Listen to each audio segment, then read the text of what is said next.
Bru ha ha ha ha ha. Bru hi hi hi hi hi. Kwento ni Maria Corazon Remedyo. Guhit ni Roland Micael Ilagan. Maniwala ka man o hindi, may kapitbahay ako na bruha. Ang pangalan niya ay Mrs. Magalit. Patay ang buhok niya. Malaalambre ito. Malaki ang butas ng kanyang ilong. Matalas siyang tumingin. Pero maganda ang kanyang ngipin. Puting-puti at kumikinang. Kung siya ay tumatawa, Bru! Ha ha ha ha ha! Bru! Ha ha ha ha ha! Humahagalpak ng tawa si Mrs. Magalit noong nanonood siya ng mga komedyanteng artista sa plaza. Blee! Hi hi hi hi hi! Blee! Hi hi hi hi hi!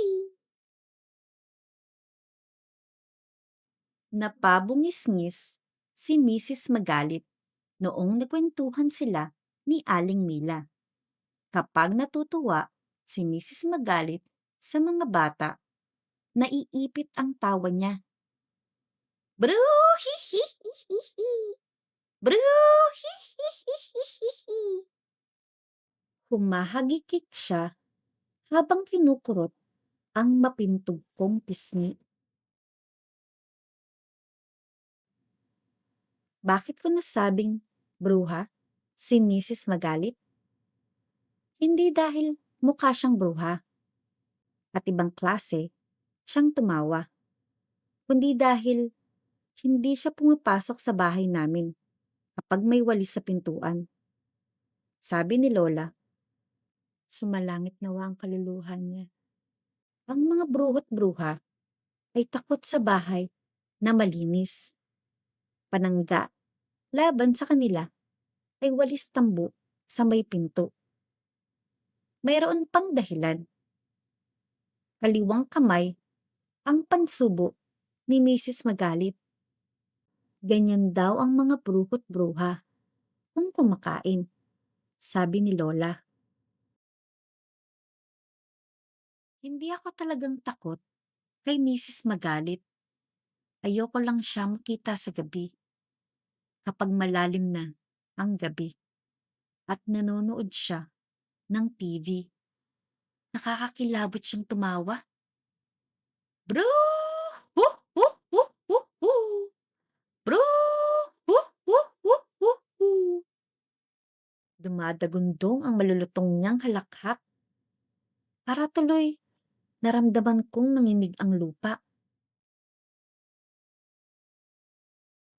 Noong minsang nadapa si Mrs. Magalit, lumipad ang mapuputi at makikinang niyang ngipin.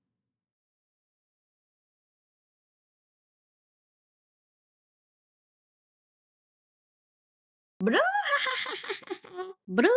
He he he he he! Bru! Hi hi hi hi hi! Bru! Ho ho ho ho ho!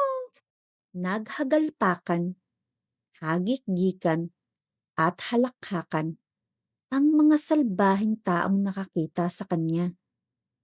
Parang nagmukhang bruho't bruha sila sa aking paningin. Bru! Uh, uh, uh, uh, uh. Bru! Uh, uh, uh, uh, uh. Humihikbi-hikbi si Mrs. Magalit habang pinupulot ang nabungi niyang pustiso. Naawa ako sa kanya at pinalalayan ko siya. Napadaan kami sa aming bahay at minabuti kong yayain siyang pumasok para makapagpahinga. Nakalimutan kong kalilinis lang ni nanay at naiwan niya ang walis sa may pintuan. Naku, hindi na ako papasok, iha. At marumi ang aking tsinelas. Pinilit ko pa rin siyang pumasok at pumayag naman siya. Laking gulat ko nang hindi siya natakot sa walis. Inalok ko si Mrs. Magalit ng merienda. Ginamit niya ang kaliwang kamay sa pagsubo ng biskwit. Alam mo, iha, nirarayuma itong kanang kamay ko, kaya di ko magamit. Napahiya ako. Maling-mali ang aking akalang bruha si Mrs. Magalit. Tinitigan ko siya ng husto at aking napuna na matanda na siya. Maputi na ang mukhang patay niyang buhok. Malaki ang butas ng ilong niya dahil medyo hirap siyang huminga. Matalas siyang tumingin dahil malabo na ang kanyang mga mata. Ay nako, iha! Mahirap tumandang mag-isa.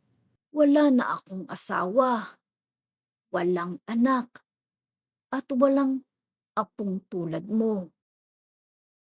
Ang lungkot-lungkot ni Mrs. Magalit.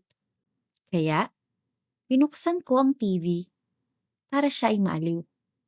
Sabay kaming nanood ng komedya. Bru! Ha ha ha ha ha!